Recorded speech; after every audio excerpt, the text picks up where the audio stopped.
નમસ્કાર મિત્રો, લોકપાલ બિલ બાબત પર કોઈ જાણતું હોય તો કહેજો। વર્ષ 2014 પહેલાં મોટા ઉપાડે શ્રી વર્તમાન સમય અરવિંદ કેજરીવાલજી આપ અન્ના હજારે એના ગુરુ, પછી માનનીય શ્રી નરેન્દ્રભાઈ મોદી વર્તમાન સમય પ્રધાનમંત્રીજી વગેરે વગેરે કદાવર નેતા બરાબર નેતા દિલ્હીમાં મોટે પાયે આંદોલન કર્યું હતું। એનું વર્તમાન સમય વર્ષ 2025માં શું રેકોર્ડ છે તમે જાણો છો? મિત્ર, જાણ્યા વગર ખોટે ખોટી ભોકાતી કરાય નહીં।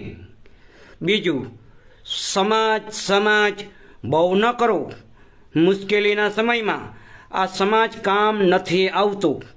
વિશ્વાસ ના આવતો હોય તો પૂછો જામનગરવાળા અને જામ ખંભાળિયાવાળા।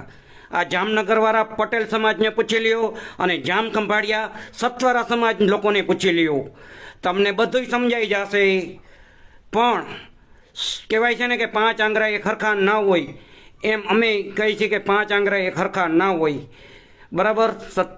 સતવારા સમાજ લેવલે સતવારા સેના એજ્યુકેશન એન્ડ ચેરિટેબલ ટ્રસ્ટ તેમજ સત્ય સેના સમાચાર અને માનવ સેવા સાથે તેમજ રાષ્ટ્રીય સેવા સાથે સંકળાયેલા એવા ગોવિંદભાઈ કણઝારિયાએ સતવારા સમાજને થતા અન્યાય થતા હોય ત્યાં હું પહોંચી ગયો છું। એ લોકોને મારી મદદની જરૂર ના હોય તો મેં મૂકી દીધું હોય, બાકી એમ કહે કે મારે તમારી મદદની જરૂર છે તો મારાથી થતું હોય એટલે મદદ કરી છે। બાકીના સમાજના આગેવાનો શું કરે છે? સમાજના સતવારા સમાજના એ કહી દઉં, જ્યારે દાન જોતું હોય ને ત્યારે સમાજ પાસે જાય અને મત જોતા હોય ને ત્યારે સમાજ પાસે જાય। આવા ઈસમો, આવા આગેવાનો સમાજમાં ઘણા બધા છે, ખાલી એક સતવારા સમાજમાં નહીં, હર સમાજની અંદર આવા આગેવાનો છે। એ પછી જે કોઈ પણ, હું તમને એકડેકથી કરીને 100 સુધીમાં જે સમાજ આવતા હોય અથવા 1000 સમાજો આવતા હોય તો 1000માંથી આ 2 વસ્તુ માટે બહુ જ આવે, મત જોતું હોય ત્યારે અથવા ફંડ જોતું હોય ત્યારે। બાકી તમે જીવો છો, મરો છો, તમારી શું જરૂરિયાત છે, તમારા માટે શું કંઈ કરી શકી મદદ, એવું કોઈ દી પૂછતા નથી। આવા આગેવાનોને, રાજકીય પક્ષોને ઓળખો અને કયો અમે ભાઈ માણસ છીએ, અમે દેશના નાગરિક છીએ, અમારા મૂળભૂત હકો માટે કંઈક અવાજ ઉઠાવવો હો, એમ કહેવાય। આ વાંચી લ્યો અમારું આ પોસ્ટ, આમાં બોર્ડ લખેલ છે સતવારા સમાજને અન્યાય બંધ કરો। સતવારા સમાજમાં અન્યાય ઘણી જગ્યાએ થયા છે, જેમાં વ્યાજ વટાવના ધંધા છે, સતવારા સમાજના ભોળા અને નિર્દોષ લોકોને દારૂ પીવડાવવાના, પછી બ્લેકમેલિંગ કરવાના, બરાબર, પછી કોઈની જમીનું પચાવી પાડવાની, વિશ્વાસમાં લઈ વાહેથી ખોટી જગ્યાએ ખોટા કાગળોમાં સાઈનું કરાવી, એવી ઘણી જગ્યાએ સતવારા સમાજની જમીનું, પછી લૂંટેરી દુલ્હનોના ભોગવું, દીકરીઓ ઉપર અત્યાચાર, દીકરા ઉપર અત્યાચાર, વડીલો ઉપર અત્યાચાર। પણ આ અત્યાચારમાં મદદ કરવાવાળા બહુ ઓછા। પણ તમે અંદરખાને તપાસ કરજો કે અમે અમારા વખાણ કરવા માગતા નથી, અમારી પાસે આવ્યા રજૂઆત લઈને અથવા અરજી લખીને અમે એ દિશામાં કામ ના કર્યું હોય તો કયો। એટલે જ કહું છું કે સમાજ બહુ ન કરો। મુશ્કેલીના સમયમાં સમાજ કામ નથી આવતો, વિશ્વાસ ના આવતો હોય તો પૂછો જામનગરના પટેલ પરિવાર તેમજ સતવારા સમાજના જામ ખંભાળિયા લોકોને, તો તમને સમજ જશે કે આ ખતરનાક રાજકીય પક્ષો।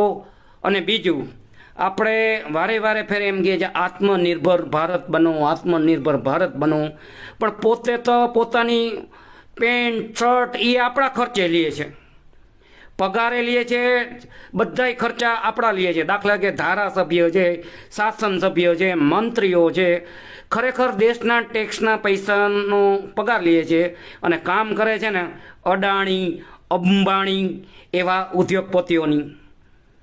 આ ઉદ્યોગપતિઓની સરકાર છે। આ ઉદ્યોગપતિઓની સરકાર કોઈનું કાંઈ સાંભળે એમ નથી। અમે સ્થાનિક વિસ્તારમાં 2015માં હોસ્પિટલ બાબતે આરોગ્યની વિભાગની ક્લાસ 1 થી કરી અને રાબેતા મુજબની ભરતી કરવાની થતી હોય, માનનીય શ્રી કલેક્ટર કચેરીથી કરી અને ગુજરાત આરોગ્ય શાખા સુધી પત્ર પહોંચેલા હોય, પણ એ પત્રના સદરમાં જે 100% કામ કરવું જોઈએ ને એ ના કર્યું એટલે ના જ કર્યું. જો 2020ની અંદર પેલવેલા ભરતી કરી લીધી હોત, અમારી વાત ધ્યાને રાખી કરી હોત, તો ખંભાળિયામાં હજારો દર્દીઓ બચી શકતા હતા કોરોના દરમિયાન.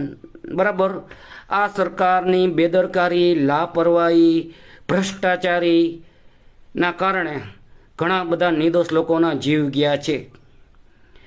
હજી હું તમને કહું છું, હું માણસ છું અને પછી ભારતનો નાગરિક અને પછી સત્યસેના સમાચાર અને સત્વારા Sinha education and charitable trust અધ્યક્ષના હોદ્દાની રૂએ હું કહું છું કે આ સરકાર માત્ર ને માત્ર ખાલી એટલી ખબર પડે છે કે જનતા ઉપર ટેક્સ યાની કે મોંઘવારી કેમ નાખવી અને જનતાને ગુમરાહ કેમ કરવી, યાની કે ફલાણા ધર્મનું ગર્વ લ્યો, ફલાણા નાતીનું ગર્વ લ્યો, ઢીકણા ધર્મનું ગર્વ લ્યો, ઢીકણા નાતીનું ગર્વ લ્યો, હું ખાલી જગ્યા. અરે ભાઈ, અમારા જીવનના પ્રાથમિક મુદ્દા ઉપર કેદી કામ કરશો? 12 વર્ષ સત્તા ઉપર તમે બેઠા છો અને 12 વર્ષ સુધી ફલાણી સરકારે કાંઈ ના કર્યું. એટલે અરે ફલાણી સરકાર ના કરે તો કાંઈ નહીં, તમારાથી શું થઈ શકે એમ છે એ કયો ને. કોંગ્રેસે ના કર્યું, ઓલાએ ના કર્યું, ઓલાએ ના કર્યું. અરે ભાઈ, તમારાથી શું થઈ શકે એમ છે? તમે અમારા ટેક્સનો પગાર લ્યો છો તો જવાબદારી લ્યો, નહીતર પગાર માફ કરો. બે વસ્તુ ભેગી ના કરો. પગાર લ્યો છો ને ધારાસભ્ય તરીકે, શાસન સભ્ય અને ચીફ ઓફિસર તરીકે ચીફ ઓફિસર અને નગરપાલિકાના તમામ કોર્પોરેટર અને નગરપાલિકાના પ્રમુખ સહિત બધાય કંઈક ને કંઈક તમારી પાસેથી લઈને બેઠા છે. જો બધાયની મિલકત તપાસ કરવામાં આવે તો ભાંડો ફૂટી શકે એમ છે. કોઈ દૂધથી ધોયેલા નથી. અને બીજું, મારે અહીંયા વધારે વાત નથી કરવી, બહુ જાજી વાત થઈ ગઈ હોય તો માફ કરજો. તમે દરેક જગ્યાએ હું જોઉં છું ખાલી માત્ર ને માત્ર પોલીસ વિભાગને જ ટાર્ગેટ કરો છો. હું આ તમામ કચેરીઓમાંથી ખાલી માત્ર પોલીસ જ વિભાગ સેવા ફરજ નિભાવે છે શું? બીજા કોઈ પગાર નથી લેતા? જેની જવાબદારી આવે છે ખાલી એક પોલીસ જ વિભાગ નિભાવે છે? નથી નિભાવતા? બીજી નથી નિભાવે, બધી નિભાવે છે એવું લાગે છે તમને? તમે એક કામ કરો, મામલતદાર કચેરી, કલેક્ટર કચેરી, પછી રેવન્યુ ડિપાર્ટમેન્ટ, પછી ખંભાળિયા નગરપાલિકા, પછી PWની ઓફિસ, એવી ઘણી બધી કચેરીઓ છે, એમાંય તપાસ કરો પછી કહેજો. મારો કહેવાનો મતલબ એમ નથી કે તમે પોલીસ ઉપર ખોટું કરે ને તમે એને કાંઈ બોલો નહીં. જ્યાં તમારું આવતું હોય અહીંયા બોલો. અને હું એમ કહું સાથે બીજી કચેરીઓનો પર્દાફાશ કરો.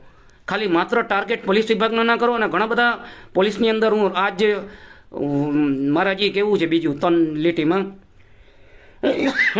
બહુ લાંબી વાત નથી કરવી, નકર આમાં કોઈ સાંભળશે નહીં. બરાબર. જય હિન્દ, જય ભારતીય સંવિધાન, જય જ્ઞાન વિજ્ઞાન. માનવતાથી મોટો કોઈ ધર્મ નથી, રાષ્ટ્રીય સેવાથી મોટી કોઈ પ્રવૃત્તિ નથી. માનવ હિત એ જ પ્રવૃત્તિ, માનવ સેવા એ જ પ્રભુ સેવા. આપ સૌનું કલ્યાણ હો, વિશ્વનું કલ્યાણ હો, વિશ્વની પ્રગતિ હો, એવી અંતરથી શુદ્ધ પ્રાર્થના પરમપિતા પરમાત્માને. જય હિન્દ, જય ભારતીય સંવિધાન, જય જ્ઞાન વિજ્ઞાન, જય તર્કશીલ માનવ.